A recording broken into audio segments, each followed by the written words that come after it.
Lika-liku pengungkapan tersangka kasus kematian anak Tamara Tiasmara, Adante Halif Pramudityo alias Dante, akhirnya menemukan titik terang. Ya, kemarin polisi akhirnya berhasil menangkap YA, kekasih Tamara Tiasmara, yang diduga kuat secara sengaja menenggelamkan Dante di kolam renang. Hal tersebut terungkap secara jelas di CCTV yang selama ini diduga disembunyikan oleh Tamara Tiasmara. Untuk mengetahui lebih detail dan terperinci, maka inilah 5 fakta kekasih Tamara Tiasmara tenggelamkan Dante di kolam renang versi Cumi Top 5. Penetapan YA, kekasih Tamara Tiasmara, sebagai tersangka kasus pembunuhan Dante terjadi setelah polisi memperoleh rekaman CCTV saat korban dan YA berada di kolam renang. Dalam rekaman CCTV tersebut terlihat kondisi kolam renang yang sepi, di mana Dante tengah berada di area pinggir kolam renang dan YA berada persis di belakang Dante.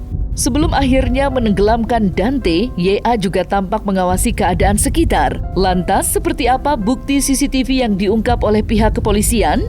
Dan bagaimana respon Tamara Tiasmara yang sebelumnya sempat dituding menyembunyikan sosok kekasihnya tersebut? Untuk hasil CCTV dan semuanya akan kami ungkap dalam gelar perkara.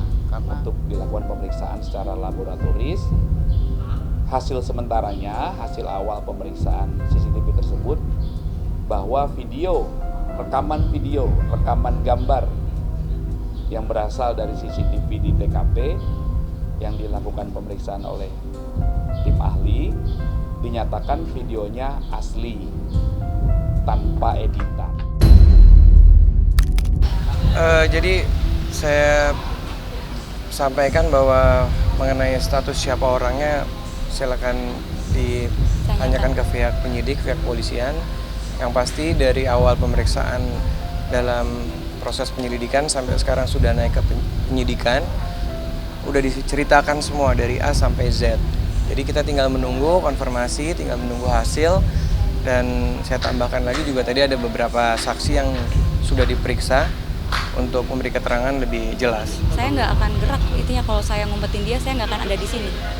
Gitu sih, saya sangat percaya, makanya saya titipin. Malah saya lebih percaya sama orang ini daripada sama susnya sendiri. Kenapa? Ya karena saya percaya sama dia. Selebihnya saya udah jelasin ke pihak polisi kenapa, itu benar-benar dari A sampai Z saya jelasin kenapa bisa saya titipin. Semua udah saya jelasin.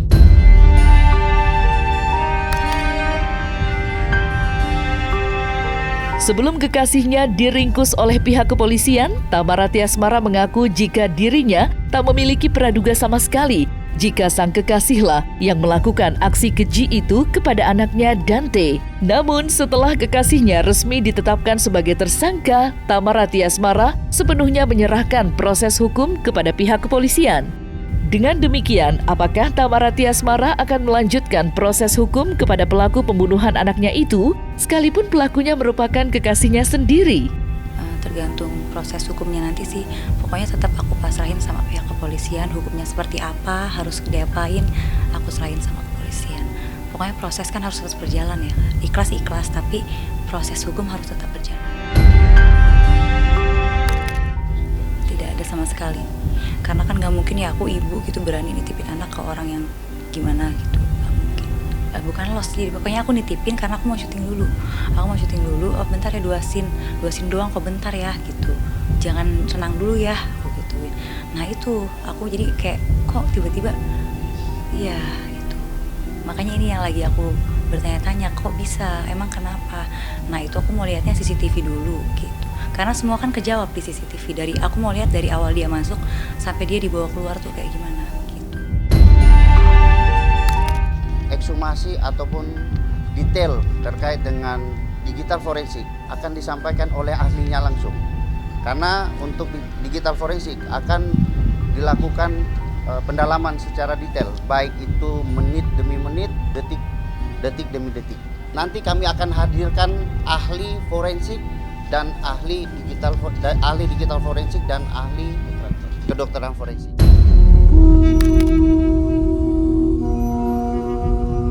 Setelah terungkapnya CCTV hingga ditetapkannya tersangka pembunuhan Dante, sebelumnya Tamara Tiasmara sempat dituding menyembunyikan CCTV alias barang bukti dari kasus kematian anaknya. Namun, hal tersebut pun langsung dibantah tegas oleh Tamara Tiasmara yang merasa jika dirinya tak melakukan hal tersebut.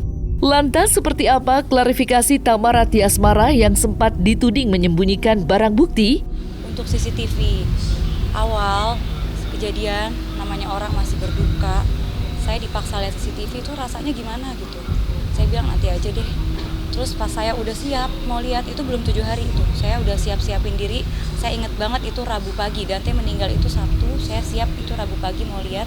Saya datang mau lihat CCTV. Ternyata CCTV sudah disita sama polisi dan sudah diserahkan ke lapor.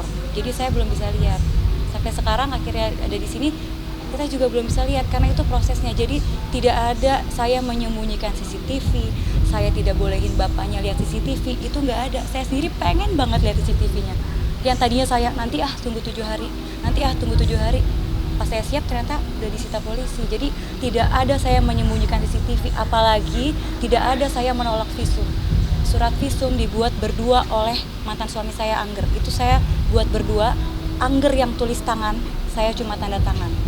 Jadi tidak ada saya menolak visum atau saya menyembunyikan CCTV, itu tidak ada, Bang.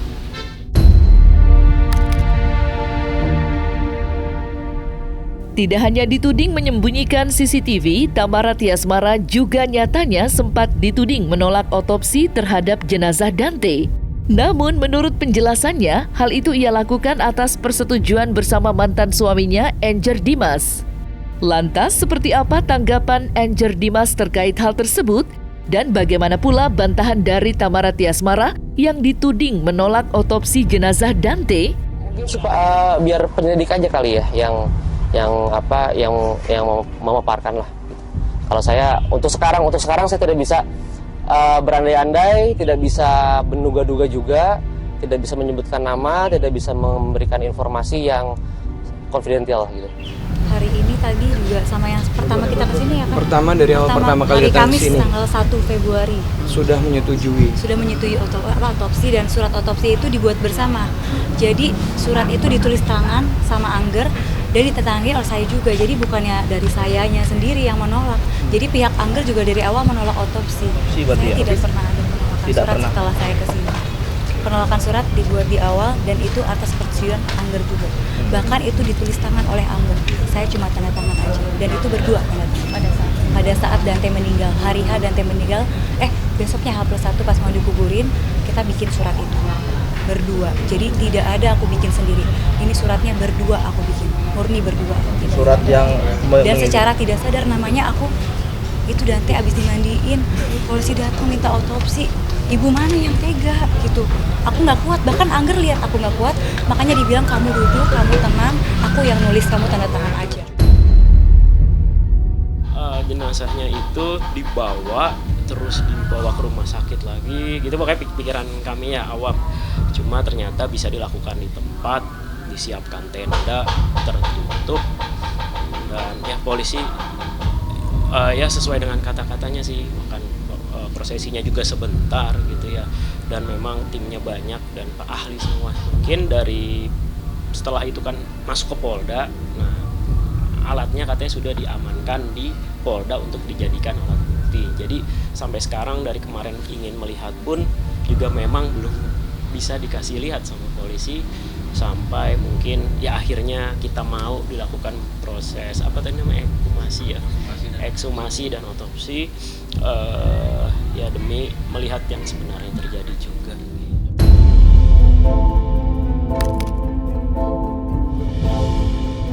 Beberapa waktu lalu, polisi sempat melakukan ekshumasi atau membongkar makam untuk memeriksa jenazah anak Tamara Tiasmara, Dante, yang meninggal akibat tenggelam di kolam renang. Namun, usai melakukan ekshumasi tersebut, terdapat luka lebam dan gigitan di beberapa bagian tubuh Dante.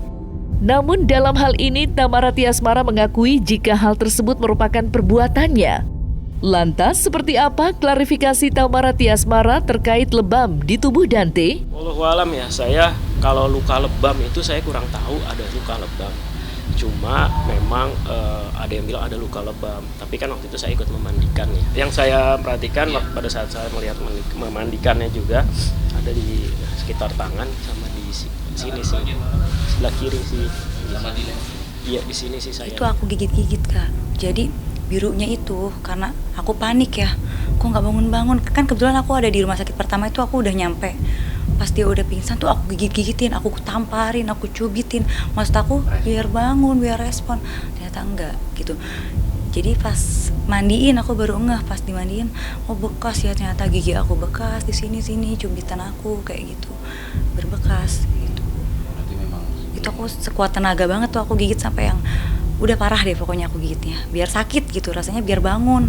Aku itu kan aku diantar aku diantar temanku kan, bahkan temanku yang iniin aku yang kayak udah jangan, kasihan sakit, aku tetap pokoknya aku gigitin sini pipi, terutama aku gigit pipi sini, aku gigitin tuh ininya, aku tamparin pokoknya badannya aku pukulin biar respon. Maksud aku nggak niat nyakitin dia, tapi biar ini sakit terus dia bangun gitu. Tapi ternyata nggak ada respon, emang EKG-nya udah flat kan.